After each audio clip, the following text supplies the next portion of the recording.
वक्रतुंड महाकाय सूर्यकोटी समप्रभ निर्विघ्नं कुरु मे देव सर्वकार्येषु सर्वदा। आता अगदी काही दिवसांनी आबालवृत्तांच्या लाडक्या गणरायाचे आगमन होणार आहे। गणपतीच्या तयारीची लगबग सुरू झाली आहे। डेकोरेशन कसे करावे, यंदा वेगळे काय करावे याची चाचपणी सुरू झाली आहे। अनेक मोठ्या गणेश मंडळांमध्ये गणपती आगमन सुरू झाले आहे। गणेशोत्सवाचा उत्साह संचारायला सुरुवात झाली आहे। तत्पूर्वी श्रावण महिन्यातील संकष्ट चतुर्थीचे व्रत असून श्रावण संकष्टी चतुर्थीला अंगारक योग जुळून आल्याने आनंद चैतन्य द्विगुणित झाले आहे। अंगारक योग सातत्याने येत नाही, त्यामुळे श्रावण संकष्ट चतुर्थीचे महत्त्व अनेक पटींनी वाढल्याचे सांगितले जाते। संकष्ट चतुर्थीच्या व्रतात पूजन, उपवास यासह चंद्रोदयाला महत्त्व असते। श्रावण अंगारक संकष्ट चतुर्थी चंद्रोदय वेळ काय आहे? गणेश पूजनाची सोपी पद्धत काय आहे ते आपण जाणून घेऊया।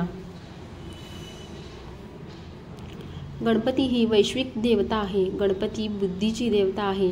गणेश ही प्रेरणा देणारी देवता आहे। गणपती बाप्पा हे आबालवृद्धांचे आराध्य दैवत। तो समरांगणात अग्रस्थानी लढणारा, आनंदाच्या प्रसंगी मनसोक्त नाचणारा, गोडधोड आवडीने खाणारा, शिक्षणाची आवड आणि आस्था बाळगणारा, असा सर्वांना आदर्श वाटणारा असा देव आहे। प्रत्येक महिन्यातील वद्य चतुर्थीला संकष्ट चतुर्थीचे व्रत केले जाते।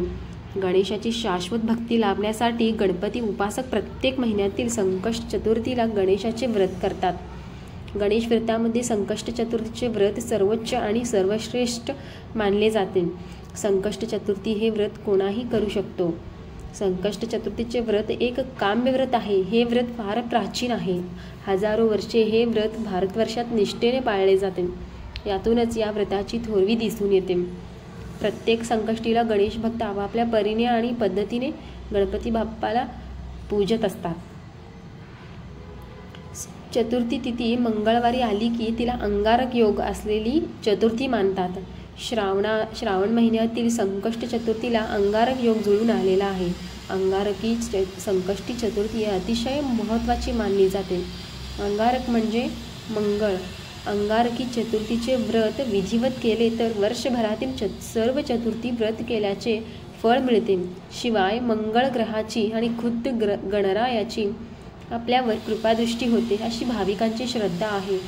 बाप्पा मंगलमूर्ती आहे।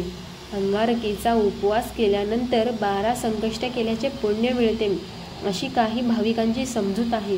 तर अंगारक चतुर्थी ही 20 संकष्ट चतुर्थ्या केल्याचे पुण्य देते असेही काहींचे मानणे आहे। म्हणूनच अन्य चतुर्थी उपवास केले नाहीत तरी अंगारक संकष्ट चतुर्थीचा उपवास करणाऱ्यांची संख्या मोठी आहे। या दिवशी आवर्जून मंदिरात जाऊन गणपतीचे दर्शन घेतले जाते। तर श्रावण अंगारक संकष्ट चतुर्थी प्रारंभ मंगळवार 12 ऑगस्ट 2025 रोजी सकाळी 8:40 चालू होते व संकष्ट चतुर्थी अंगारक योग समाप्त कधी होतो तर बुधवार 13 ऑगस्ट 2025 रोजी सकाळी 6:36 होतो।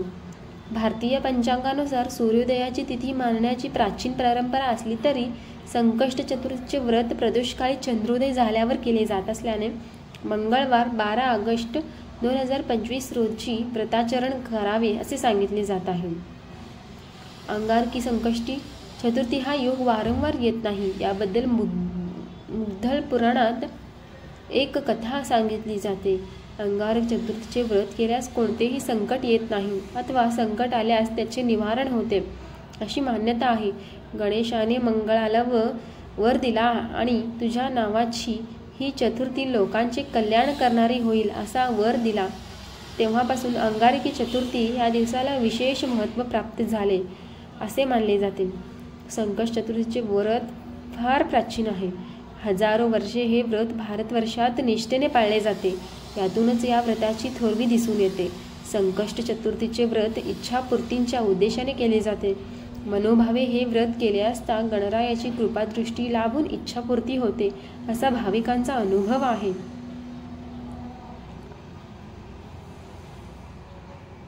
भगवान श्रीकृष्ण बालवयात अतिशय खोडकर होते हे सर्वश्रुत आहे.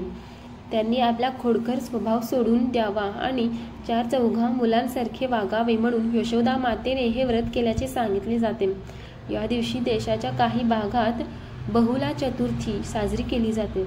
बहुला नामक गायीचे दूध श्रीकृष्ण लहानपणी ग्रहण करायचे. गोमातेसह या शिवदिवशी बछड्यांचेही पूजन करणे शुभ मानले गेले आहे. हे व्रत केल्याने मुलांचे कष्ट दूर होतात, दीर्घायुष्य प्राप्त होते अशी मान्यता आहे. त्याचप्रमाणे बहुला चतुर्थीला श्रीकृष्णाचे पूजनही केले जाते. या सर्व अद्भुत योगांमुळे श्रावणातील संकष्ट चतुर्थीला विशेष महत्त्व प्राप्त झाले आहे असे सांगितले जात आहे. संकष्ट चतुर्थीच्या दिवशी सकाळी लवकर उठून स्नान करावे, दिवसभर उपवास करावा, गणपती बाप्पाची पूजा करावी, शुद्ध पाण्याने गणपतीच्या मूर्तीचा अभिषेक करावा.